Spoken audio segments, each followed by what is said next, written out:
Hi guys, welcome to my new blog. આજે અમે તમને બતાવીશું અમારા ખેતરમાં શું આવેલું છે. તો ચાલો મિત્રો ત્યાં જઈને જોઈએ આવીએ. ચાલો. તો મિત્રો જોઈ શકો છો અમે અમારા ખેતરમાં પહોંચી ગયા છે. આના ટમાટા વાવેલા છે. અમે ટામેટાનું કામકાજ કરવા આવી ગયા છીએ.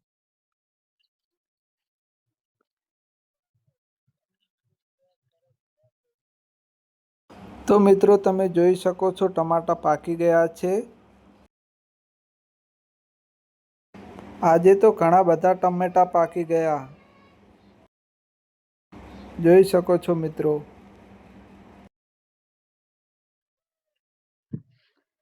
આવી રીતે બધા ટામેટા બાંધવામાં આવે છે. તો મિત્રો આ ટમાટા 4 થી 5 દિવસ વીણવામાં આવે છે અને અમે 4 થી 5 વખત વીણી લીધા છે. ये देखो ये કુકરો છે કુકરો. મને તો ટમાટું ખાવાનું મન થઈ ગયું છે. તો મિત્રો ટમાટામાં અમે ગલગોટા પણ વાવેલા છે.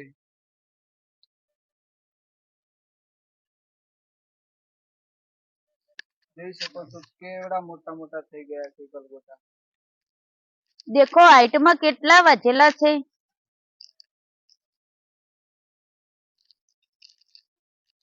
કેટલા બધા ફૂલ આવ્યા છે દેખો.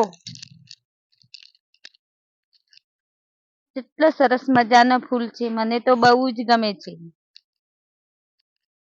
મિત્રો તમે શેના વિશે ખેતી કરો છો તે જણાવજો કોમેન્ટમાં મને.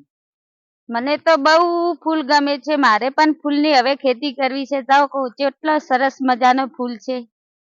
તમે જોઈ શકો છો કેવા ગલગોટા ફૂલેલા છે મોટા મોટા. થોડા મરચા વાવેલા છે. હું તમને ઈ પણ બતાવીશ.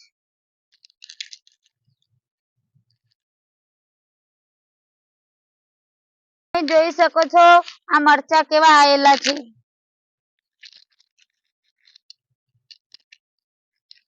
દેખો અમે પણ મરચા વેણવાની શરૂઆત કરી છે. તમારે ખાવા હોય તો કોમેન્ટમાં લખજો.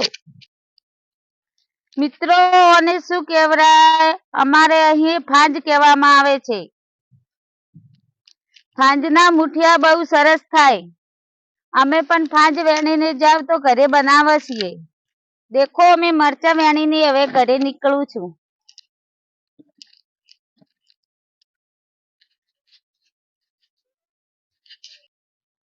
તો મિત્રો ટમાટાને આવી રીતે બાંધવામાં આવે છે. તો ટમાટા અમે આવી રીતે આજે થોડા બાંધી લીધા છે. ખેડૂત સેલિબ્રિટી શ્રી કનવરજી વાઘણિયા સાહેબ એક અલગ જ પ્રકારની ખેતી કરે છે. તો તેમની મુલાકાત લઈને અમે પણ એવું વિચારી રહ્યા છીએ કે તેમની સલાહ મુજબ ખેતી કરવામાં આવે તો સફળ જરૂર થવાય છે. ખેડૂત સેલિબ્રિટી સાહેબને મળીને અમે થોડું માર્ગદર્શન મેળવીશું અને એવા મલ્ચિંગના વિશે વિચારીશું થોડું. કનવરજી સાહેબ એકદમ સરસ ખેતી કરે છે. સકરટેટીની અને તરબૂચની.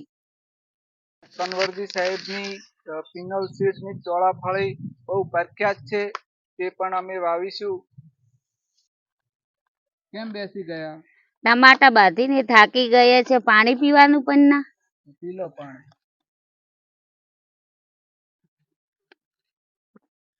લ્યો પણ તમારે પીવું હોય તો લાવો. ચાલો મિત્રો હવે ઘરે જઈએ.